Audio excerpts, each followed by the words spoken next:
Un nouveau pic de chaleur est attendu cette semaine dans le sud de l'Europe. En première ligne, l'Espagne et l'Italie, où les températures vont dépasser les 40 degrés. Le pont stratégique reliant la Crimée à la région russe de Krasnodar a été endommagé la nuit dernière.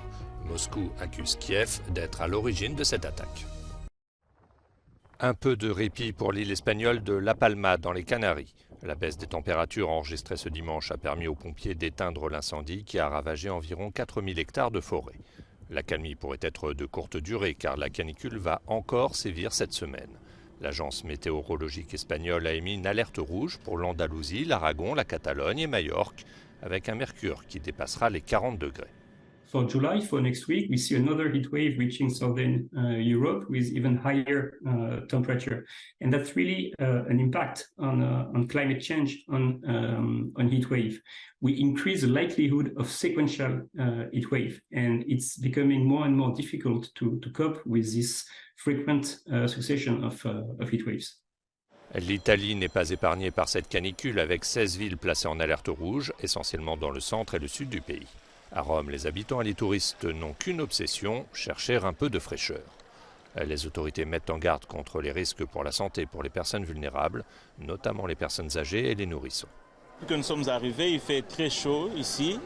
On a du mal à s'adapter vraiment, surtout que nous qui venons d'arriver, on se rend compte qu'il fait plus chaud par rapport à là où nous restons, chez nous en Afrique par exemple, en République démocratique du Congo.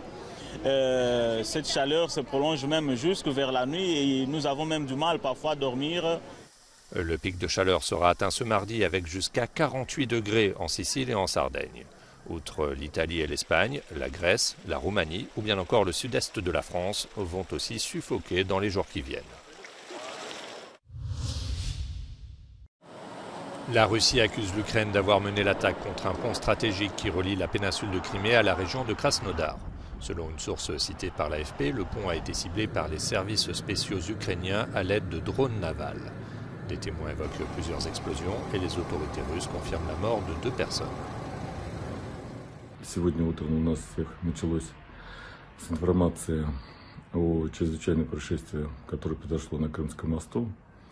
Мы все увидели с вами на видео в интернете пострадавшего легковой автомобиль с белгородскими номерами. Какая информация есть на сегодняшний момент? Пострадала девочка, ранение средней тяжести, находится уже под присмотром врачей. Самые тяжелые, ее родители pogibли, papa et maman. Inauguré en 2018, ce pont qui enjambe le détroit de Kertch avait déjà été endommagé par une explosion en octobre 2022. À l'origine, selon les autorités russes, un camion piégé par les services secrets ukrainiens, ce que Kiev avait nié.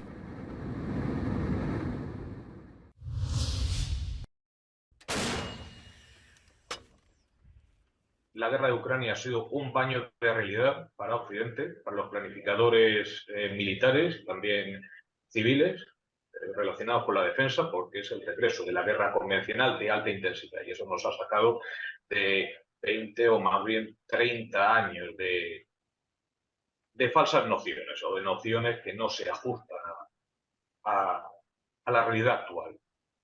Y nos está llevando a unas decisiones de calado histórico. Depuis le début de la guerre en Ukraine, il y a 1 an et demi, les pays qui soutiennent Kiev ont promis plus de 80 milliards d'euros d'aide militaire. Mais qu'en est-il sur le terrain? Les armes fournies font-elles vraiment la différence? Pour l'expert en défense César Pintado, l'efficacité des chars Léopard et des véhicules blindés américains Bradley est limitée du fait de leur ancienneté. À cela s'ajoute le manque de formation des troupes qui les conduisent.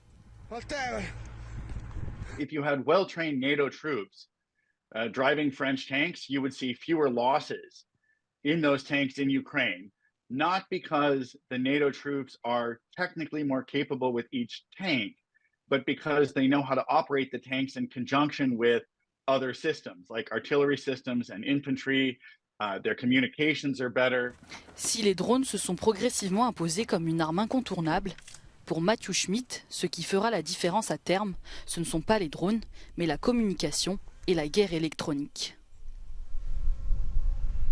You see that innovation now, I think it will be even better. Right now it has to be quick, it has to be improvisation. And what you'll see in a future stabilized conflict is a lot of long-term innovation. And on the Russian side, it's going to take the Russian military 10 or more years to rebuild what they've lost in this war. And what the Russians are taking away is that their systems aren't very good. L'Ukraine est la pomme de discorde attendue lundi et mardi lors du sommet à Bruxelles entre l'Union européenne et l'Amérique latine. La dernière rencontre de ce niveau s'était tenue il y a 8 ans et cette fois-ci encore, il sera question de relancer les liens politiques et économiques. Plus de 60 chefs d'État et de gouvernement sont attendus, mais l'analyse de l'invasion de l'Ukraine diffère de part et d'autre de l'Atlantique. Latin American countries have been quite hesitant in condemning Russia for a variety of reasons. One of those has to do with a more pragmatic approach. Latin American countries have their own economic ties with Russia and cannot simply cut those ties because of a war that, in their view, is happening in Europe. At the same time, they also have their own reason that comes from a tradition of being global South countries that have taken quite a solid approach of neutrality. Cette divergence complique l'établissement d'une déclaration commune. En revanche, il est confirmé que le président ukrainien Volodymyr Zelensky ne participera pas à cette réunion. Mais ce sommet doit surtout permettre de faire avancer les discussions sur les accords commerciaux que l'Union a mis en suspens, comme avec le Chili et le Mexique. Les 27 comptent aussi discuter du traité avec le Mercosur. L'Europe veut introduire davantage d'engagements environnementaux. If you take the different trade agreements that we have been discussing with the different countries of Latin America for many years, the best way of making sure that the standards for the environment are respected in Latin America is advancing and signing and ratifying those agreements. If we want Latin America to turn their backs to Europe and to look to other partners that don't share the same concern with the environment, then we just have to put them on the side. Les 27 veulent promouvoir les investissements de l'autre côté de l'océan. L'Union devrait allouer 10 milliards d'euros, l'Espagne un peu plus de 9 milliards d'euros. Ces annonces pourraient être complétées par des promesses d'autres États membres. L'objectif pour les 27 est de reconquérir l'intérêt du continent sud-américain, le territoire le plus riche au monde de matières premières critiques.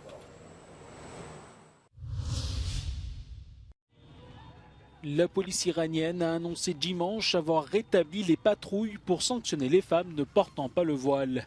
En décembre dernier, le procureur général avait pourtant annoncé l'abolition de la police des mœurs. Son retour intervient exactement 10 mois après la mort de la jeune Mahsa Amini, arrêtée pour avoir enfreint le code vestimentaire islamique et décédée en garde à vue. Sa mort avait déclenché un vaste mouvement de protestation avec des manifestations dans plusieurs villes où des centaines de personnes ont été tuées et des milliers de manifestants arrêtés. The Iranian involvement in the war in Ukraine with the transfers of suicide drones and unmanned combat aerial vehicles, the transfers of ammunition, and God forbid, the potential transfer of short-range precision strike ballistic missiles, it does tell you where the regime's priorities are. 8 ans après un accord historique sur le nucléaire avec l'Iran, l'Union européenne est confrontée à une décision difficile. Maintenir les sanctions contre le pays en matière de missiles balistiques, ce qui reviendrait à rompre ses engagements pris dans le cadre de l'accord de 2015 ou les laisser expirer comme cela a été négocié, ouvrant la voie à la fourniture par l'Iran de drones meurtriers à la Russie. L'accord avec l'Iran a été rompu après le retrait des États-Unis. Depuis, Téhéran a intensifié son programme d'armes nucléaires, mais il y avait encore un espoir de relancer l'accord. If the war in Ukraine had not happened, probably there was a better chance of restoring the nuclear deal. It also led, by the way, to an Iranian miscalculation that they believed because the Europeans would need Iran's energy resources, that Iran would have more leverage in the negotiations, and I think they overplayed their hand. L'Europe tente de relancer les pourparlers avec l'Iran depuis avril. La dernière série de réunions informelles a eu lieu au Qatar en juin dernier. I think Europe, the European Union as such, should also be working towards a deal, but not in full naivety. We should look at what is possible, what is not, and if more pressure should be exerted to Iran, we should consider it. Les perspectives d'un accord avec l'Iran se résument à une version édulcorée de l'accord. L'Europe se concentre sur le statu quo. It really does not amount to dismantling centrifuges or to rolling back any of its nuclear activities, but it is more or less to keep things where they are.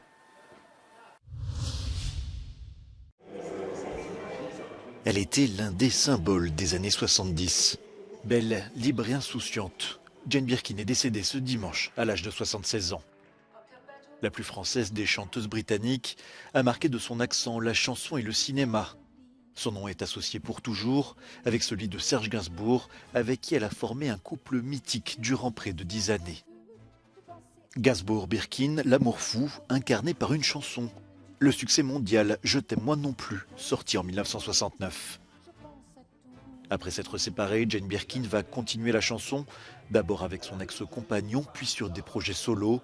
Chanteuse mais également comédienne, elle a joué dans des dizaines de films, sous l'œil de la caméra d'Antonioni, de Vadim ou encore d'Audiard. Jane Birkin avait depuis plusieurs années des problèmes de santé qui l'avaient récemment obligée à annuler une série de concerts. Le numéro 1 mondial Carlos Alcaraz a remporté dimanche son premier Wimbledon face à Novak Djokovic. Victoire en 5-7, 1-6, 7-6, 6-1, 3-6, 6-4. À 20 ans, l'Espagnol remporte son deuxième titre du Grand Chelem après l'US Open 2022. Avec cette victoire, il prive le Serbe d'un 8e trophée au tournoi londonien. Elle lui aurait permis d'égaler le record absolu de 24 titres en Grand Chelem détenu par Margaret Court.